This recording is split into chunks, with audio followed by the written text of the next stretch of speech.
Cái thứ nhất đó là giao kết hợp đồng, với formation of an international sale contract, giao kết hợp đồng mua bán quốc tế. Giao kết tức là cái quá trình mà hình thành cái hợp đồng đó, hình thành và ký kết cái hợp đồng đó. Cái thứ hai là features, ở đây có nghĩa là những cái đặc điểm của hợp đồng mua bán hàng hóa quốc tế, những cái đặc điểm của hợp đồng mua bán hàng hóa quốc tế. Cái thứ ba là cấu trúc của một cái hợp đồng mua bán hàng hóa quốc tế, gồm những cái phần nào. Và sau đó là các cái điều khoản của một cái hợp đồng. Thì trong số các cái điều khoản đó mình mới chia làm thành 4 nhóm. Thì cái nhóm thứ nhất là các cái điều khoản liên quan đến commodity, có nghĩa là hàng hóa. Những cái điều khoản liên quan đến hàng hóa. Mình lấy cái bút này. Cái bút rồi. Xin lỗi đây. Đây, cái điều khoản liên quan đến hàng hóa. Các cái điều khoản tiếp theo là phân vào cái nhóm liên quan đến giá bán và thanh toán. Cái nhóm thứ ba là liên quan đến giao nhận vận tải và bảo hiểm. Và nhóm thứ tư là các cái điều khoản liên quan đến pháp lý. Vậy thì chung quy lại, từ phần 1 cho đến phần 3 là nói chung về cái hợp đồng, đúng không? Từ phần 4 cho đến phần 7 thì mình sẽ phân tích các cái điều khoản ở trong hợp đồng và cách soạn thảo các cái điều khoản đó, và soạn thảo như thế nào để hạn chế những cái rủi ro cho người bán hoặc là người mua, hoặc là có lợi nhất cho người bán hoặc là người mua. Và sau khi hoàn thành chương này thì mỗi bạn đều tự soạn được một cái hợp đồng mua bán hàng hóa quốc tế. Thì để làm như vậy thì trong mỗi cái phần, đúng không? Trong mỗi cái phần soạn thảo mỗi cái điều khoản thì yêu cầu các bạn sẽ thực hành luôn, soạn thảo luôn cho cái hợp đồng của riêng các bạn. Nghe. Thì mình mỗi lần mình đi qua một cái điều khoản thì mình sẽ soạn thêm một cái điều khoản cho cái hợp đồng của mình luôn. Chúng ta đi cái phần thứ nhất là formation of international sale contract.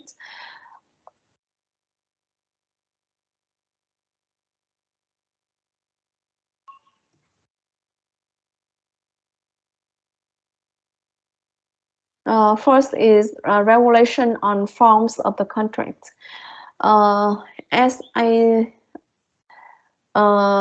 According to commercial law of Vietnam 2005, the international sale contract must be made in writing or in other forms of equal legal validity, including telegram, telex, fax, data message.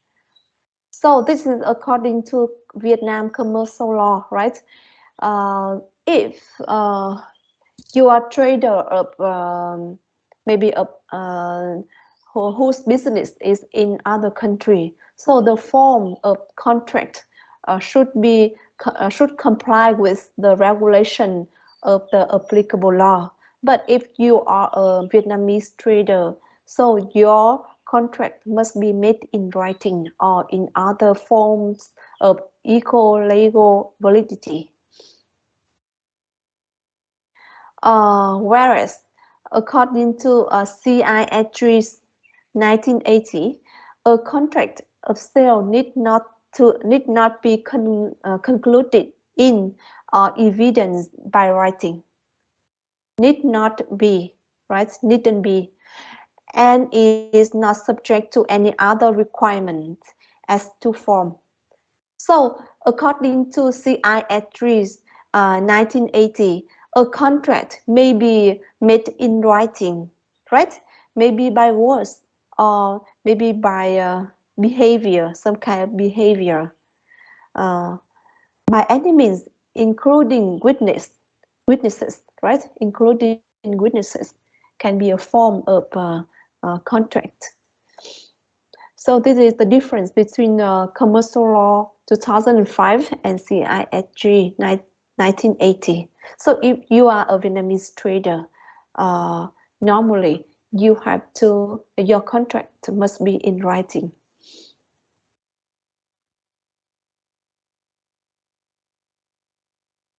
For the electronic contract, you should comply with the the United Nations Convention on the Use of Electronic Communications in Electronic Contracts.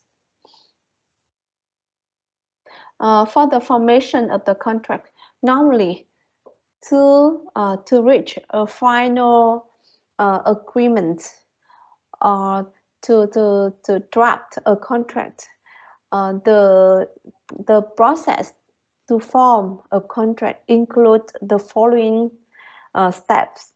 First, inquiry or invitation to offer. So now inquiry means hỏi hàng, đúng không? Inquiry means hỏi hàng. Invitation to offer, mời chào hàng. Next is the offer or order.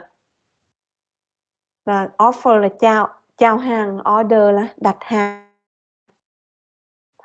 Okay, in reply to the offer or order, the seller may send acceptance, là chấp nhận, acceptance. This is the seller or the buyer. For the seller, they will reply to the order, right? And they pay, if they accept on the contents of the order, they will send the acceptance. And for the buyer, in reply to the offer, they may send the acceptance to the offer. So acceptance means you accept on the contents of an offer or an order. Okay. In case you do not accept, you can send a rejection, or sometimes you accept just a part of the offer or order. You can send a counter offer, gọi là hoàn giá, counter offer, hoàn giá. For this definition, you can check with the CI, check out the CISG from Article 14 to Article 24. From Article 14 to Article 24, there are definitions. The case of termination and the validity of offer, order, acceptance, rejection, counter offers. Okay, so for the case of acceptance, it means that you accept to the order, you accept the order or the offer. In this case, the buyer and seller will will send back a confirmation, and for the confirmation, it means that a contract is formed, and the final step is to sign the contract. Okay, this is the formation of the contract. First, the offer or invitation to offer. This is a proposal for concluding a contract addressed to one or more specific persons. Constitutes an offer if it is sufficient, definite, and indicates the intention of the offerer to be bound in case of acceptance. A proposal is sufficiently definite if it indicates the goods and expressly or implicitly fixes or makes provision for determining the quantity and the price. This definition of offer or invitation to offer is according to the Article 14 CISG. You can check out this article in CISG as I uploaded on e-learning.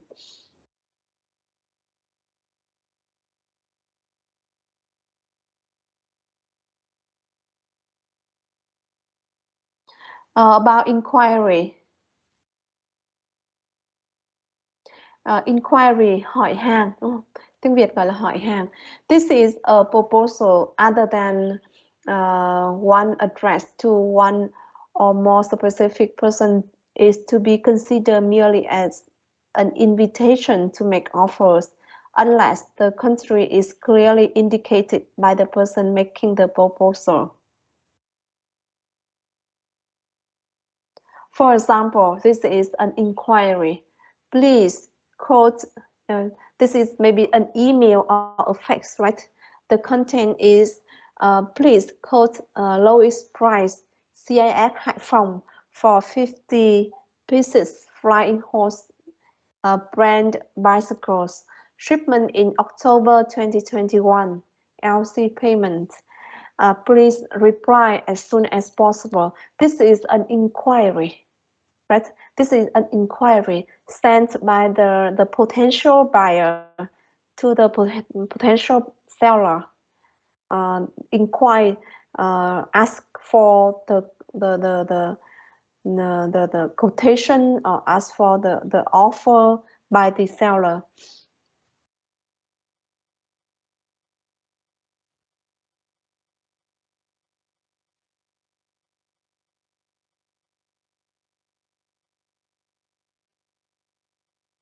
Or this is an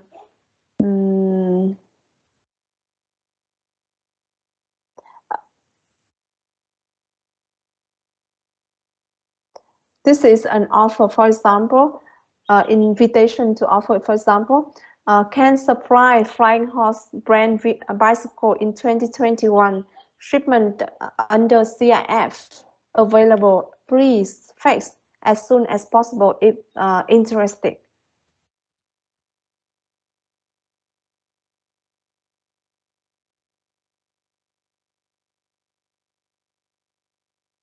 So this is from the buyer.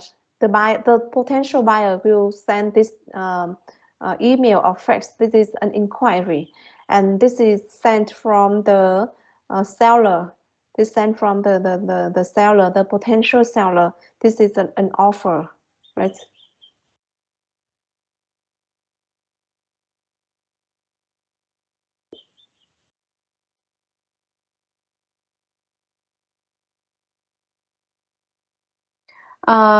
This is an email or a letter sent from a trader to another trader.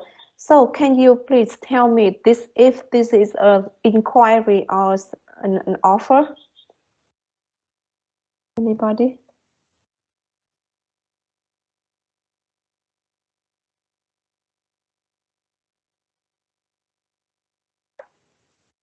So here we have known your company name from the trade magazine, the business world. We'd like to have a long-standing relationship with your company. We'd be grateful if you send some samples of the cream flavor for food. We would also appreciate your letting us have full information regarding FOB Ho Chi Minh City Port prices, terms of payment, and earliest delivery date.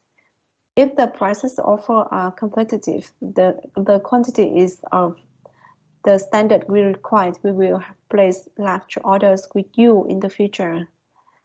We look forward to receiving samples and quotation from you soon. So is this a offer or an inquiry? Thảo. I think that email is an inquiry. Yeah. Because mm, because the writer want the readers send them through samples so that they can whether decide to buy to place a large orders with the company in the future. Mm. So this is sent by a potential buyer, right? Yes. Who's looking for maybe some supplier of a certain product. So this is an inquiry. He inquire the seller for the products, right? So it's an inquiry. Mm, how about this one? Can anybody read this one?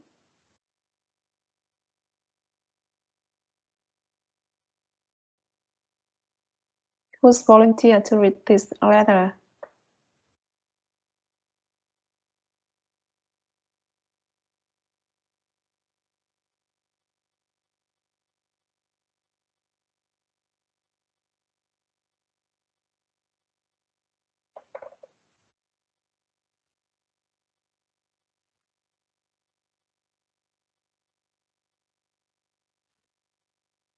Have we, please?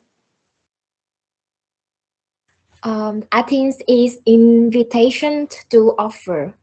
Because the writer the writers write a lot of information about price, package payment, shipment date, and inspection in their letter, and they one um yeah, and and in the bottom of the letter they um, registered by sales manager. Uh, so according to me, this is an invitation to offer. Yes. Invitation to offer. Mm, yeah. So anybody has any other opinion? Huyền, please. I think this is an offer because the sales manager said that according to the company's inquiry, it means that the company already sent their query to the sales manager. So the sales manager now send the firm offer to the company with uh, five following details like unit price, packing, or payment. Yeah. So this is sent by the seller, right? Sent by the seller, and in this letter, is clearly stated that send send our firm offer, right? So this is an offer. This is an offer. We have firm offer and free offer. We will differentiate between firm offer and free offer later in the chapter 5, the last chapter. So in this chapter, we just differentiate between the inquiry or offer, counter offer, acceptance, confirmation. So this is really an offer sent by the seller, right?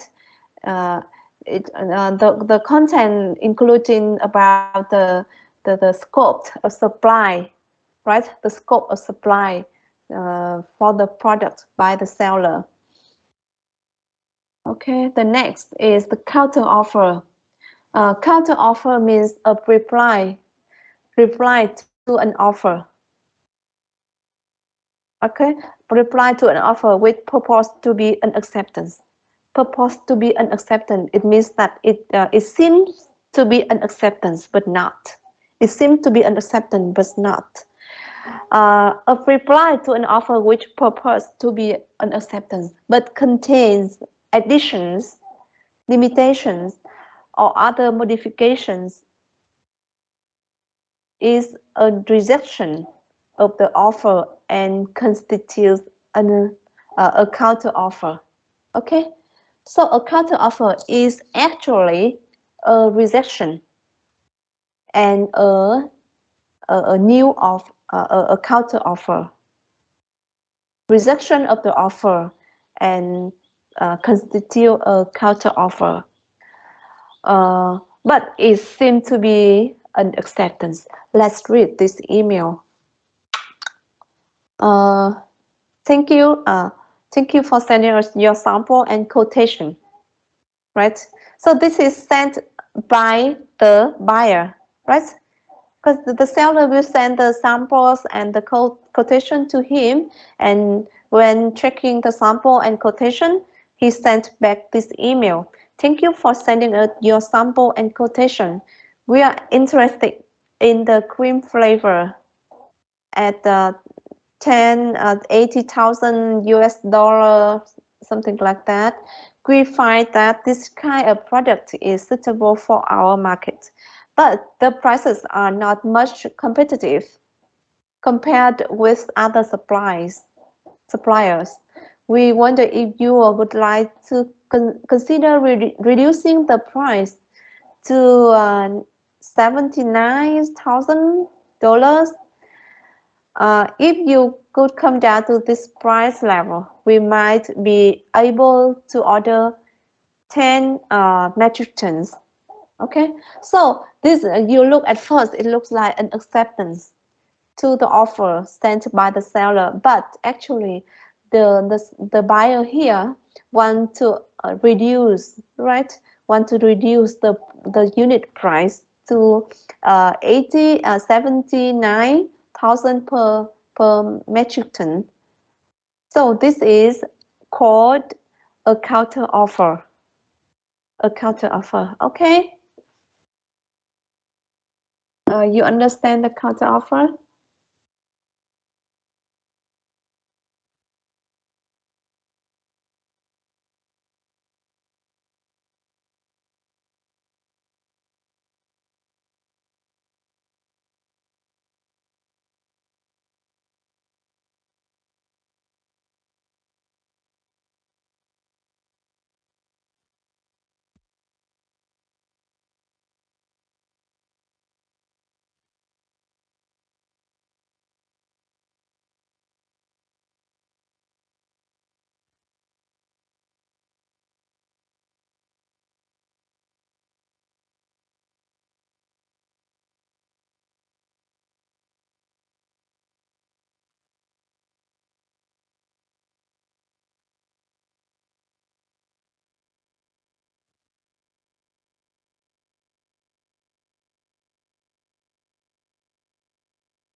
Bích Khuê.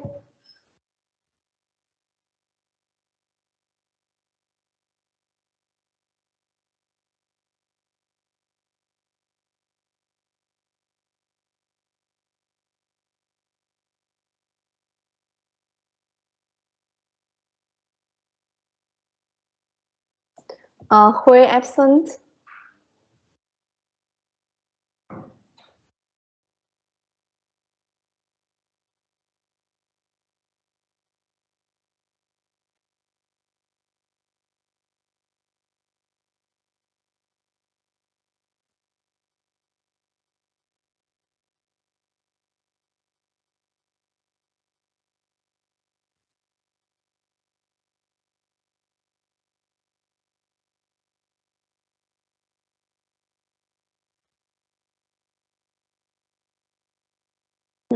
So somebody, you can.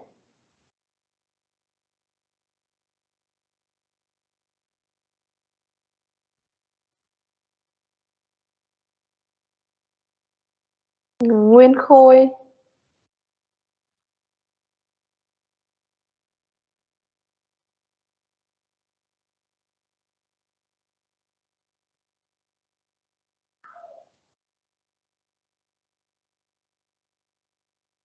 Khôi absent.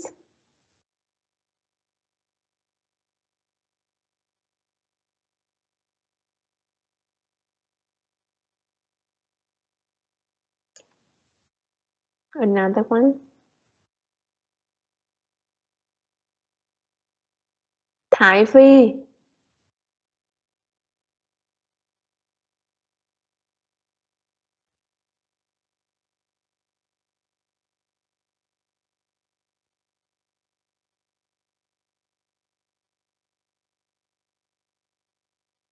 We absent too.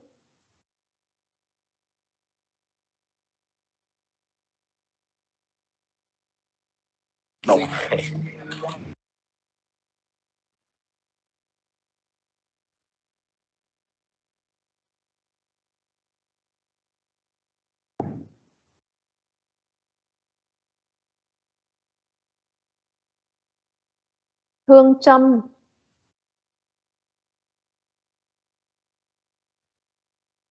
Cô ơi, hồi nãy mic cô tắt á cô. Cái em không nghe được cô hỏi nghe.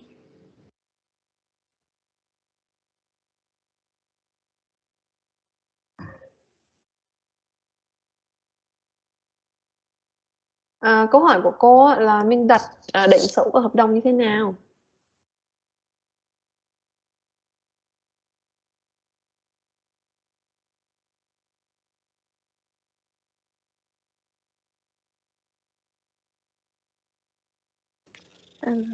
I think maybe is the day we sign the contract.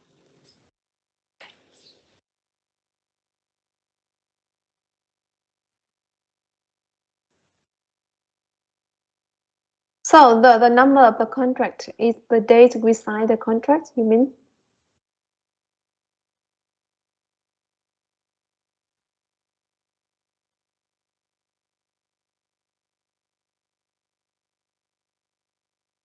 Trâm? Yeah.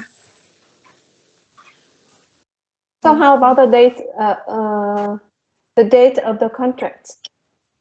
You mean the number is the date we sign the contract? The date here is also the date we sign the contract? The same content?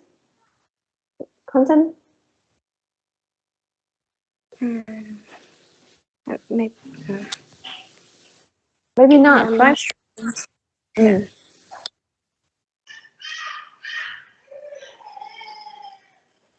So who? How to number the contract?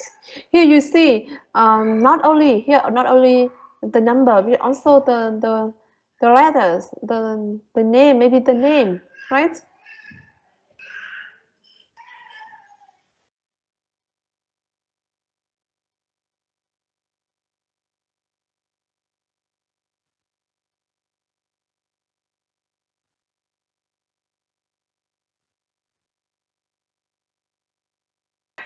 You can decide the number of the contract so that you can easily manage your many contracts later, right? Normally, you may number your contract so that it's easy for you to realize what contract it is. For example, here on the slide, the people use the name, right? The name of the seller, the name of the buyer, or maybe here the month and the year of signing the contract, so that this is the contract between this company and this company signed in this month of this year, something like that. For example, if your company is XYG and your partner is ABC, and this is your second contract, right? Your second contract with this company. So you can number your contract. XYZ is the name of your company, and ABC is the name of your partner, or maybe seller, buyer, something like that. 02 maybe means the second contract between the two countries. 10 maybe the year of signing the contract, for example. Or you can number any letter or number or something like that you want, so that you can easily manage your different contracts later. Okay. So now you know how to number your contracts, right? Write down your number. You can write in a paper, or you can type in a Word file.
contract. This is so easy.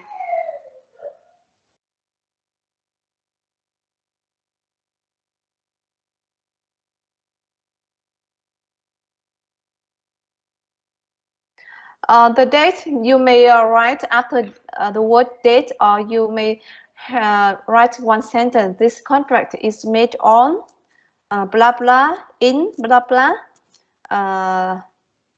Yeah, you can make write this sentence, or you can just write it for short like this.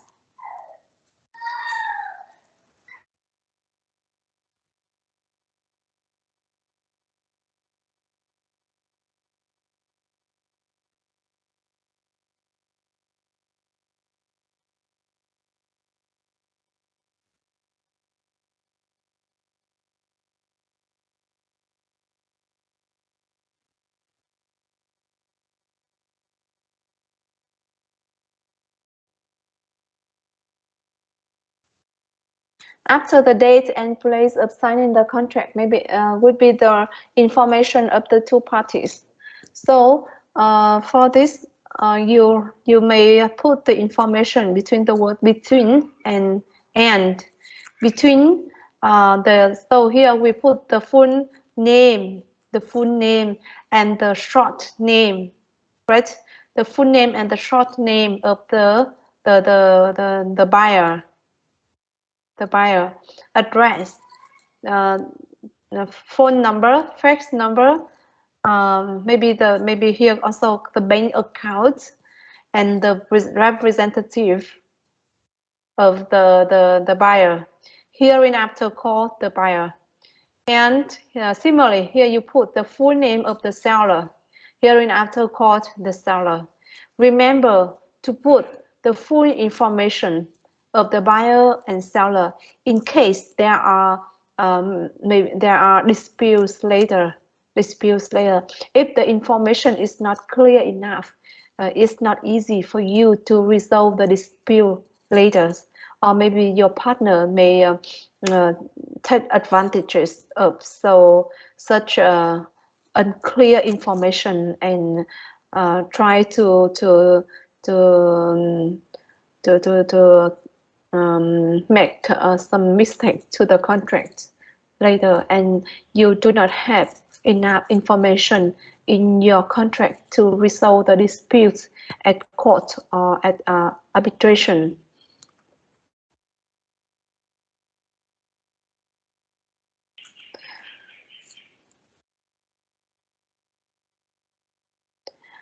After the information of the buyer and seller is the recitals.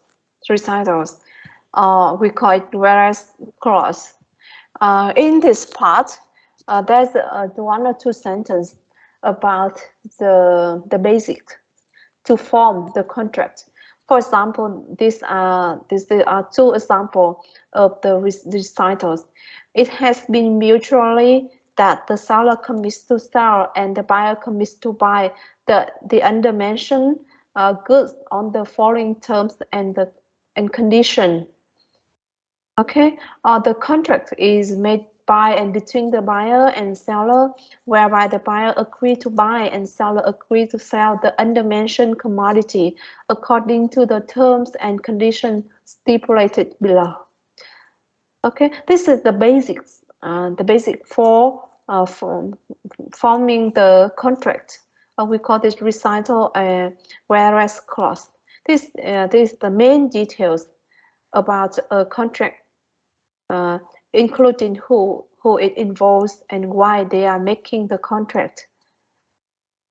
This clause is often given before the main text of a contract. This is whereas clause or recitals. Okay.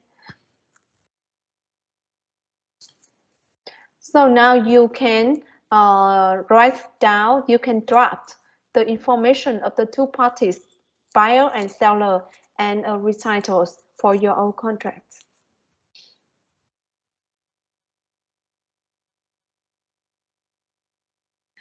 All of this is the opening of the contract, the title and primrose. The next part of the contract is the terms and condition.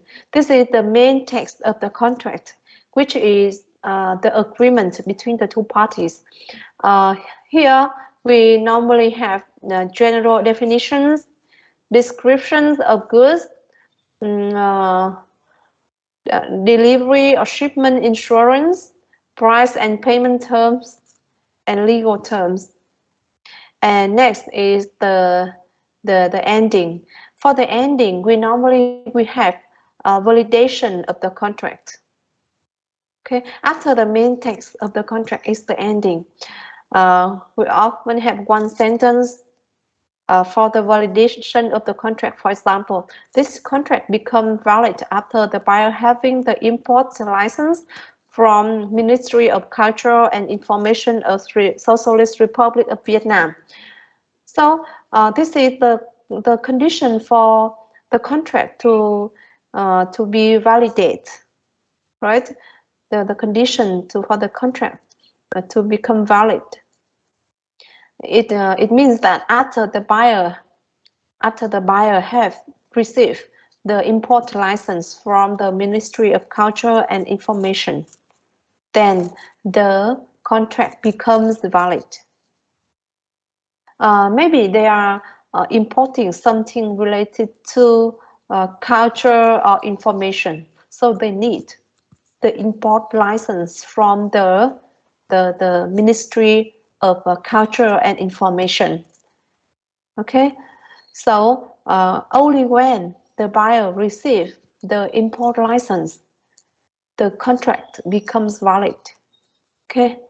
Also, for the endings, we may have the information about the number of originals. Maybe this contract is made in Ho Chi Minh City in 6 English originals of the same value, of which 2 for the seller and 4 for the buyer.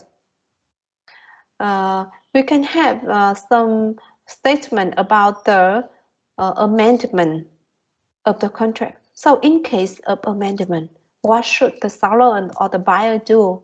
So for example, this is just an example here. Amendment, any amendment of this contract must be made by fax or in writing and confirmed by both parties. It means that the amendment to the contract must be made in writing and confirmed by both parties. Otherwise, the amendment is not valid. The last one is the signature and seal or stamp of the two parties. Is the ending clear to you?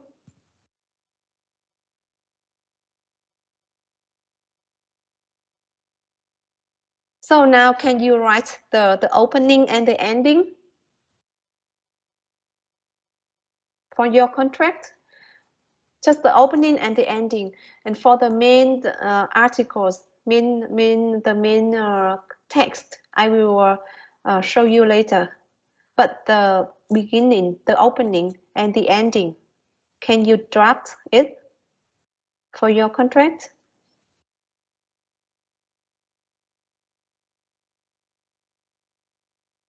You can follow the example here, right? You can follow, or you can have your own writing.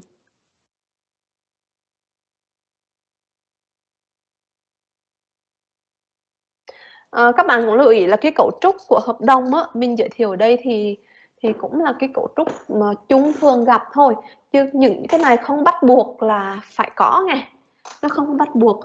Thì tức là những cái điều khoản nào mà nó bắt buộc của một hợp đồng ấy thì nó còn phụ thuộc vào cái luật áp dụng của cái hợp đồng đó, thì có những cái điều khoản bắt buộc chủ yếu nào. Tuy nhiên á, thì đối với luật thương mại Việt Nam 2005 á, họ không quy định những cái điều khoản bắt buộc chủ yếu, cho đó trong hợp đồng á, người bán và người mua họ soạn thảo những cái nội dung nào thì cũng tùy họ thôi, chứ luật không có quy định. Do đó là cái cấu trúc hợp đồng ở đây là mình nói là những cái cấu trúc mà nó thường gặp và nó không có quá dài mà cũng đủ khá là chi tiết để các bạn lúc soạn thảo hợp đồng thì các bạn follow theo. Ngoài ra trên thực tế là có những hợp đồng họ rất là dài, mấy chục mấy trăm trang, nhưng cũng có những hợp đồng rất là ngắn, chỉ có 1 trang giấy A4 thôi, Đó, do đó là trên thực tế là nhiều cái hợp đồng họ không có là cái phần number of original, hay họ cũng không quy định cái việc amendment of the contract thì như thế nào, đúng không?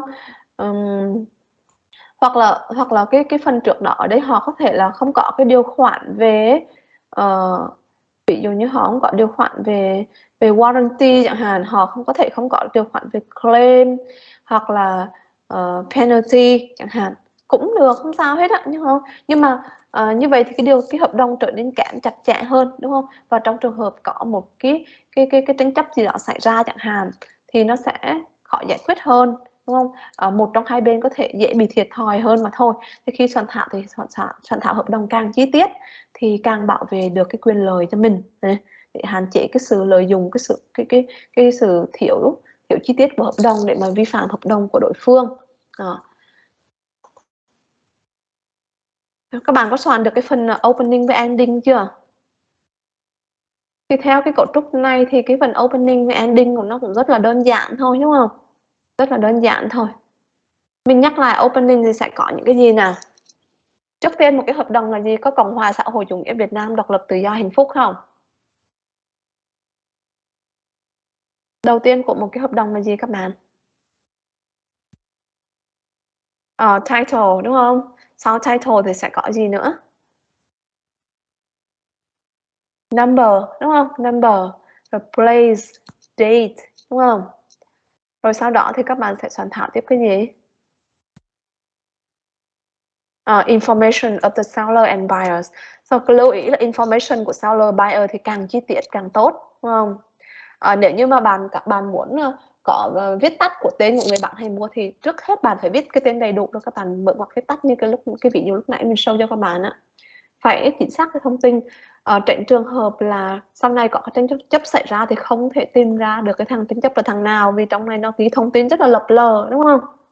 Cho đó là ghi thông tin của người bán và người mua càng đầy đủ chi tiết thì càng tốt.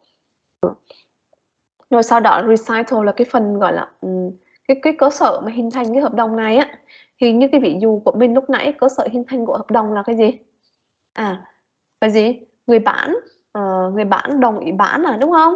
Và người mua đồng ý mua, đúng không? Người bán cam kết bán và người mua cam kết mua cái hàng hóa được đề cập dưới đây, đúng không? Hoặc là ở đây là đồng ý bán và đồng ý mua. Thì đây là cái cơ sở mà nó hình thành cái hợp đồng. Thì sẽ có một câu như vậy, thể hiện cái sự cam kết. Tiếp theo là cái phần nội dung chính của cái hợp đồng. Thì phần này mình sẽ hướng dẫn các bạn soạn thảo sau, với cái phần này nó khá là dài. Sau cái phần nội dung chính sẽ là phần kết thúc cái hợp đồng này, đúng không? Kết thúc cái hợp đồng này thì sẽ có những cái nội dung như sau. Tuy nhiên là mình cũng nhắc lại cái này không phải là bắt buộc, đúng không? Các bạn có thể soạn thảo nhiều hơn cho nó chặt chẽ hơn cái phần này, nhiều cái điều khoản hơn, hoặc các bạn cái hợp đồng của các bạn rất là đơn giản, các bạn có thể soạn thảo ít hơn, đúng không? Nhưng mà dù sao thì mình nhắc lại thì càng chặt chẽ thì càng hạn chế những cái việc vi phạm hợp đồng đó có thể xảy ra. Đấy. Chưa? Có chỗ nào không hiểu không? Đến đây có chỗ nào không hiểu không?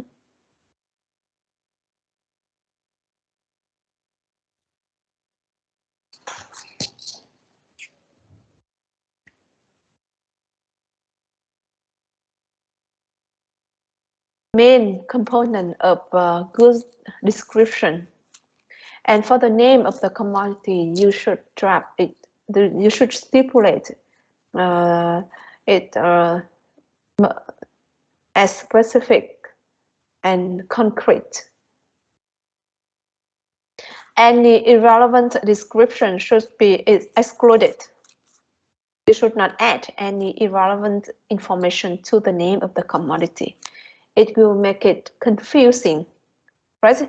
When you add the irrelevant words to the name of the commodity, it may become confusing and cause some misunderstandings to the parties of the contract. So the name should be specific and concrete. If there is international standardized names, you should use it so that all the parties will understand the same We have so many ways of stipulating the name of the commodity. Let's take some main ways of stipulation. The first, you can use the trade name, tên thương mại, đúng không? Plus the scientific name, trade name and scientific name of the commodity. For example, this is the way of using trade name plus scientific name: frozen black tiger shrimp, Penus monodon. So here, frozen black tiger shrimp is the common name, right? We call it trade name of the commodity, and Penus monodon is the scientific name of this commodity. So the scientific name will have us to define the exact commodity here, right? So when should we apply this way of stipulating the name of the commodity? Is when the commodity has their own accurate and unified scientific names, but different trade names in different markets. Okay, for example, the chemical substances, seedlings. So for this kind of commodity, we often use trade name plus scientific name. Yeah.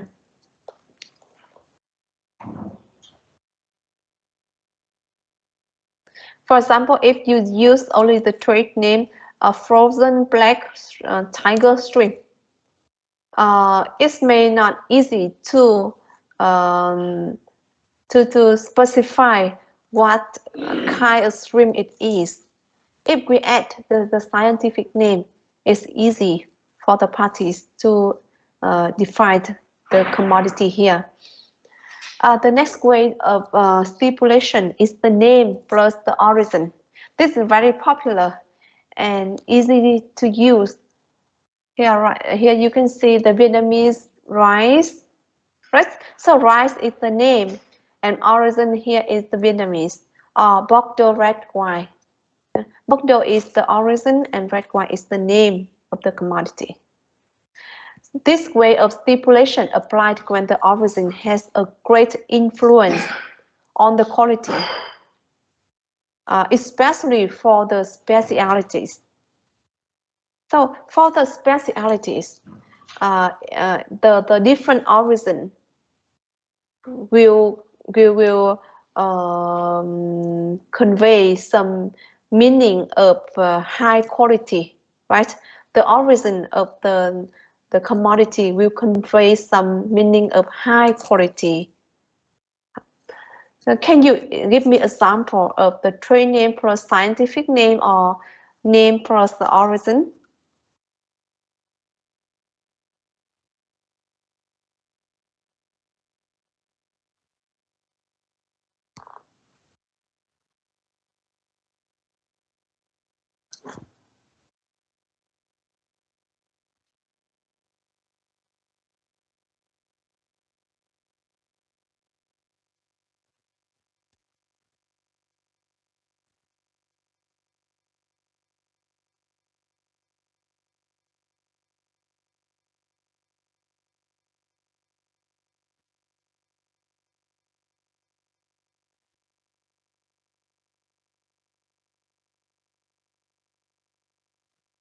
Phú Quốc fish sauce may convey the meaning of high quality fish sauce, right? So, yes. So fish sauce is a specialty of Phú Quốc. So that's good example. So anybody give any other example? Thank you, Tính.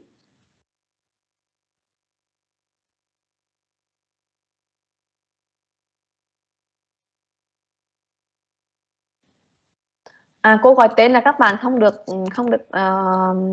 Tính phát biểu đâu nghe. Các bạn xung phong á mà trả lời đúng á, khi đó mới các bạn mới được Tính phát biểu. S có thể có từ 2 cho đến 8 hoặc là 10 chữ số. từ 2 cho đến 8 hoặc 10 chữ số, trong đó 6 chữ số đầu tiên. 6 chữ số đầu tiên thì nó sẽ thống nhất trên toàn thế giới, được quy định bởi cái tổ chức hải quan thế giới. Đến những cái chữ số cụ thể sau, tức là khi mà hàng hóa được phân loại càng cụ thể hơn, đến cái mức 8 hoặc 10 chữ số thì người ta gọi là dòng thuế quốc gia, National Tariff Line. Thì National Tariff Line thì có thể khác nhau giữa các quốc gia. Còn đối với 6 cái chữ số phân loại đầu tiên, ví dụ như 02, 01, 03, ví dụ như vậy chẳng hạn, nó sẽ chỉ cái mặt hàng gì thì nó sẽ thống nhất trên toàn thế giới. Còn nó sẽ phân loại ở 02, 01, 03 mà 08 chẳng hạn thì tùy theo các nước khác nhau thì họ sẽ có sự phân loại cụ thể đó là khác nhau, đúng không? Ví dụ như cũng là xoài nhưng mà có thể là có xoài tươi hay xoài làm mứt hoặc là xoài khô chẳng hạn, thì nó càng cụ thể thì ở một quốc gia thì sẽ có cái cách phân loại khác nhau. Còn ở cái dòng 6 chữ số thì nó sẽ phổ biến ở trên toàn thế giới. Thì mã HS code, mã HS thì cái mã HS sẽ giúp xác định đó là cái loại hàng nào. Thì mã HS cũng là một cách để giúp mình là đặt tên cho hàng hóa, đúng không? Khi mình đặt tên hàng còn với mã HS thì rõ ràng mình đã xác định được là cái hàng mình là xoài nhưng mà cái mã này ví dụ như vậy, đúng không? Đấy. Ví dụ dried mango, xoài khô, xoài sấy chẳng hạn, dried mango, HS code là gì đó, ví dụ như vậy. Thì nó cũng giúp để xác định rõ. Thì bây giờ người ta muốn biết là cụ thể là xoài nào thì người ta sẽ dỡ cái mã HS code đó ra, đúng không? Để xem trong cái bảng phân loại đó là cái mã xoài đó là cụ thể là cái loài xoài gì, đúng không? Thì nó cũng giúp chúng ta cụ thể cái loại hàng hóa ở đây, được chưa? For example, Crystal Canoe, HS code 08 0132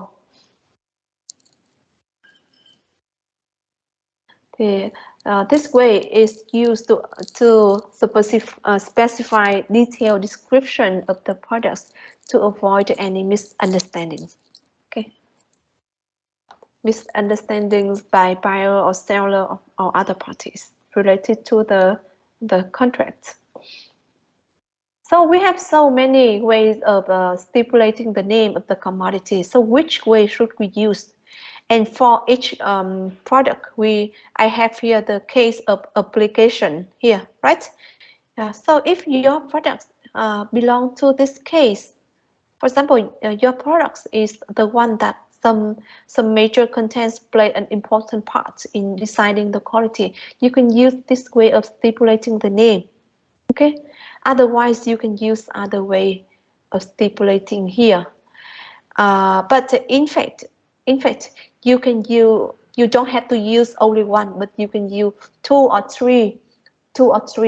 You can combine different ways of stipulating the name of the commodity to specify the commodity better. Okay. For example, here, rice cooker, 2-liter capacity, national brand, produced in Japan. So can anybody tell me, in this example, they combine which ways of stipulating names of commodity?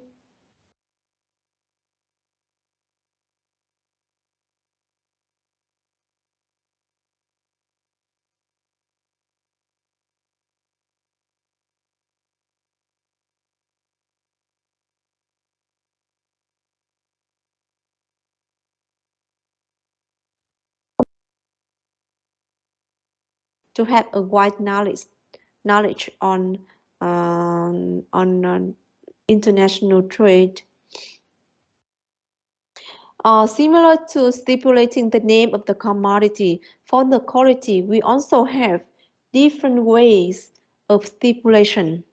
And in fact, we don't have to use only one way, but we can combine different ways of stipulating the quality.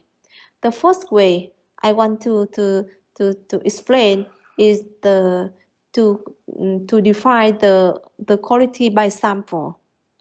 This is also a popular way of stipulating the quality by sample. What is sample? If a contract uses the sample as a way of stipulating the quality, So what is sample?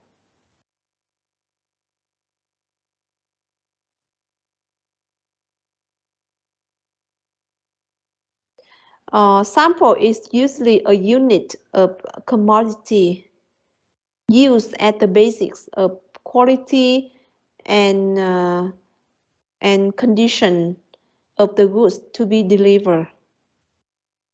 So both parties agree the sample represents the quality of the goods to be delivered. Right? So you just think about the case in which we can use a sample as a way of stipulating quality. In which cases should we use sample as a way of stipulating the quality?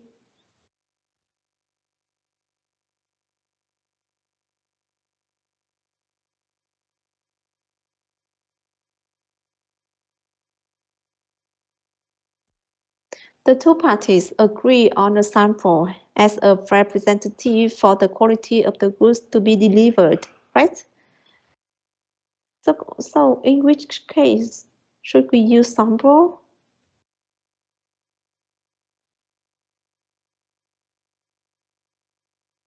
To stipulate the quality?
Normally, we use sample to stipulate the quality of the commodity when it's difficult to standardize, describe the quality using words or pictures, right? Maybe the fashion items with complicated details, right? So in this case, we can use sample as a way to stipulate the quality of the commodity. So the sample could be provided by seller or buyer. By seller, sometimes the seller provides the sample. Sometimes buyer provides the sample. Right? If the seller the seller provide the sample, and the buyer agree on the sample to be the representative of the quality of the commodity. It's easy, right? It's easy for the seller to produce the product similar to the sample. But in case the buyer provides a sample and ask the seller to supply the goods, the commodity similar to this sample. In this case, normally the seller will make a replica, or we call it a counter sample, mẫu đối ứng, for the buyer to check. If the buyer agree on the counter sample, the seller will produce the commodity according to the sample provided by the seller. Do you know why? Why, in case of the buyer provide the sample, the seller will make a counter sample? Do you know why?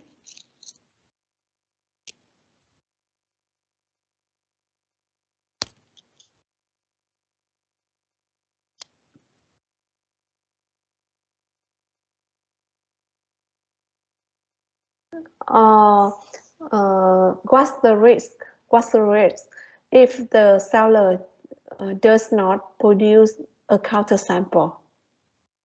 Is there any risk if the seller doesn't do so?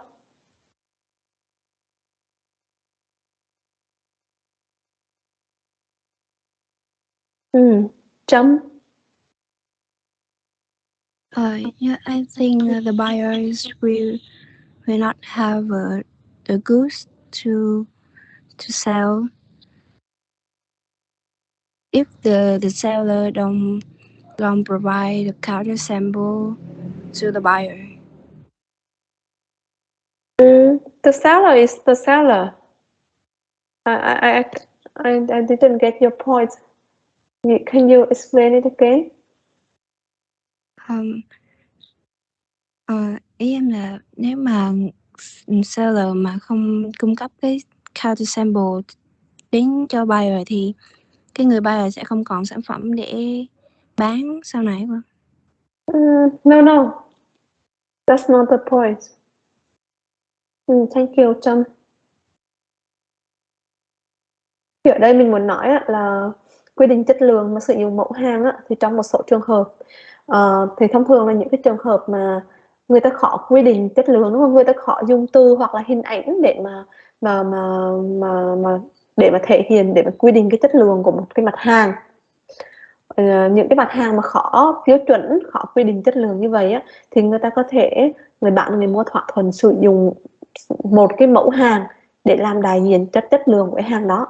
Có lẽ ví dụ như những cái mặt hàng thủ công mỹ nghệ này, bây giờ quy định chất lượng nó như thế nào, nói như thế nào ở đây, đúng không? Hay là những cái mặt hàng thời trang với những cái chi tiết là cầu kỳ này, có lẽ ví dụ như một cái váy cưới, có lẽ ví dụ thôi, một cái váy cưới với những nhiều cái chi tiết cầu kỳ như vậy, đúng không? Hoặc là một cái sản phẩm chạm trổ khác thì quy định chất lượng nó như thế nào? Không được, đúng không? Thậm chí các bạn dùng cái hình ảnh thì nó cũng chỉ nói đến phần hình ảnh, nó không nói đến được cái chất liệu hoặc là cái kiểu dáng một cách đầy đủ, đúng không? Các bạn cũng không thể dùng cái từ ngữ để mà mô tả được cái chất lượng của một một cái bộ đầm, một cái váy cưới chẳng hạn, hoặc là một cái sản phẩm chàm khắc chẳng hạn, rất là khó để mà lột tả được chất lượng của nó. Thì trong những cái trường hợp như vậy là hai bên họ thường dùng cái mẫu hàng để họ quy định, đúng không? Quy định chất lượng cái mẫu sẽ được niêm phong, đúng không? Và quy định hai bên thống nhất là người bán sẽ cung cấp hàng đúng với chất lượng theo như cái mẫu này, không? Và cái mẫu này thì có thể được người bán hoặc là người mua cung cấp. Trong trường hợp mẫu do người bán cung cấp và người mua đồng ý thì lúc đó là dễ dàng rồi, không có vấn đề gì rồi, vì người bán họ sẽ theo cái mẫu họ cung cấp để họ sản xuất thêm hàng để cung cấp cho người mua, đúng không? Nhưng có những cái trường hợp người cung cấp mẫu hàng đó là người mua, đúng không? Ví dụ tôi muốn sản xuất cái bình nước này, đúng không? Thì tôi đưa cái mẫu hàng này, đặt hàng cho cái nhà sản xuất, yêu cầu là cung cấp cho tôi 1.000 cái bình nước theo cái mẫu này chẳng hạn. Thế thì trong những cái trường hợp như vậy thì người bán họ sẽ sản xuất một cái mẫu gọi là mẫu đối ứng, để người mua xác nhận, sau đó họ sẽ cung cấp hàng theo cái mẫu đối ứng của họ. Bởi vì sao? Vì nếu như mà họ không sản xuất một cái mẫu đối ứng mà chỉ làm theo cái mẫu của cô thôi, thì xác suất họ làm sai cao hay là thấp? Đúng không? Cao hay là thấp? Cao, đúng không? Cao bởi vì là cái mẫu là màu của cô họ chưa sản xuất bao giờ, đúng không? Bây giờ họ phải làm giống như thế này thì xác suất họ làm đúng là làm sai thì nó sẽ rất là cao, đúng không? Làm không đúng theo cái mẫu này thì xác suất nó cao. Thì thay vào đó thì họ sẽ sản xuất một cái mẫu đối ứng và cô sẽ xác nhận lại, đúng không? Cô xác nhận lại cô đồng ý theo cái mẫu mà họ sản xuất lại, thì giống cái hàng của mình đó, thì họ sẽ sản xuất cung cấp hàng theo cái mẫu đối ứng họ đã sản xuất đó. Thì việc họ cung cấp cái mặt hàng theo cái mẫu họ cung cấp thì sẽ dễ dàng hơn so với theo cái mẫu của mình, đúng không? Họ sản xuất lại và mình xác nhận, người ta gọi đó là cái mẫu đối ứng. Thì thông thường nó là như vậy.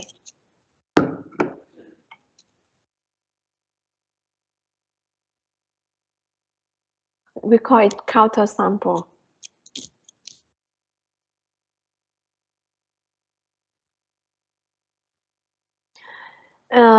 And the similarity between the commodity and the sample may be different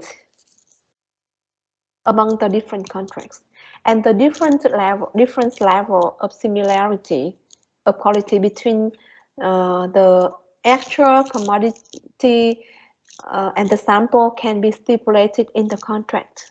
Yeah. So in the quality term, the quality can be stipulated as quality shall be as per sample. Quality must be correspond to sample. Quality is as similar with sample or nearly the same with sample. Quality can be in accordance with sample. You can use this maybe this model sentences to describe the difference level between the sample and the actual commodity.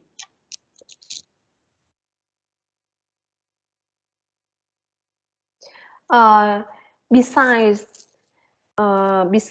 the difference level in the quality term, the buyer and seller should stipulate the number of sample, số lượng mẫu, đúng không? Có bao nhiêu mẫu. Who provides the sample? Ai là người cung cấp mẫu? Mẫu được niêm phong như thế nào, đúng không? Được bảo quản như thế nào? Đấy. Thì nên quy định càng chi tiết càng tốt. Thì đây là một cái ví dụ về cái điều khoản được cắt ra từ một cái hợp đồng thật, đúng không? Họ đang quy định cái điều khoản chất lượng, đúng không? Điều số 4 này, article 4 này, điều số 4 ở đây này, họ đang dùng mẫu, đúng không? Thì họ dùng cái cụm từ là as per sample, theo mẫu, đúng không? Chất lượng ở đây được quy định theo mẫu và họ sẽ quy định cụ thể hơn đó là cái mẫu nào. Thì khi các bạn soạn hợp đồng, nếu như các bạn lựa chọn là cách quy định theo mẫu này thì các bạn cũng nên soạn thảo rõ cái mẫu này là mẫu nào, do ai cung cấp, đúng không? Gồm có bao nhiêu mẫu, cái mẫu này được giữ, được niêm phong như thế nào đó. Thì càng quy định chặt chẽ thì sau này lỡ có cái vấn đề tranh chấp gì về chất lượng xảy ra thì mình có cái căn cứ, có cái cơ sở để mình giải quyết tranh chấp bằng cách là mình đối chiếu với cái mẫu được quy định cụ thể ở đây.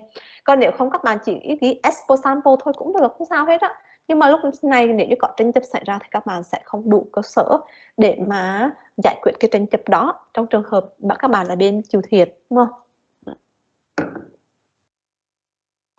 Thì khi các bạn lựa chọn sử dụng mẫu làm cái cơ sở để mà quy định cái chất lượng của hàng hóa thì các bạn có thể căn cứ có thể dựa vào cái ví dụ này của cái hợp đồng này để các bạn soạn thảo cho cái hợp đồng của các bạn cũng được này.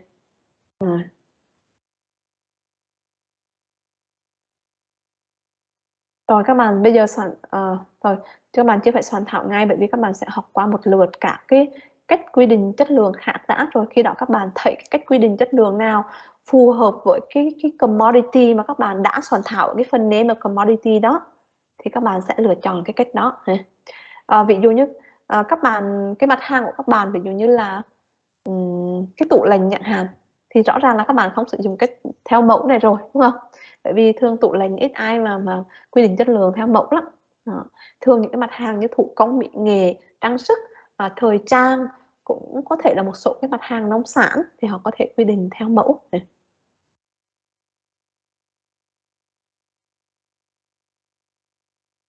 Rồi có ai có câu hỏi gì cái phần quy định chất lượng theo mẫu này không? Thì bây giờ mình mới chỉ đi qua một cái cách quy định chất lượng thôi đó nghe, mới là theo mẫu thôi.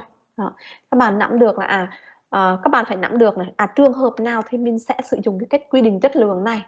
Không những là cái thể theo mẫu mà cả cái cách quy định chất lượng sau thì các bạn cũng phải nắm được. Sau khi học xong các bạn nắm được. Thế trường hợp nào thì mình sử dụng, và nếu như mình lựa chọn sử dụng đó thì mình ghi vào trong hợp đồng như thế nào, không? Mình ghi những cái nội dung gì, sử dụng những cái ngôn ngữ gì đấy. Yeah. Ví dụ như các bạn sử dụng cách theo mẫu này, các bạn ghi là as per sample cũng được, xong các bạn sẽ ghi cụ thể là cái sample đó là cái sample nào. Yeah. Đấy. Rồi, các bạn nào có thắc mắc gì về phần này nữa không?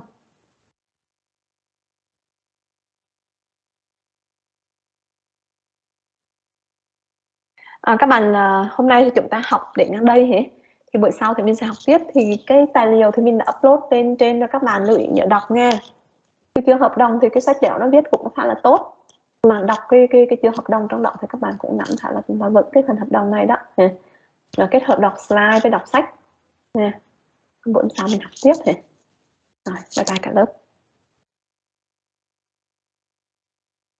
Xin chào cô ạ.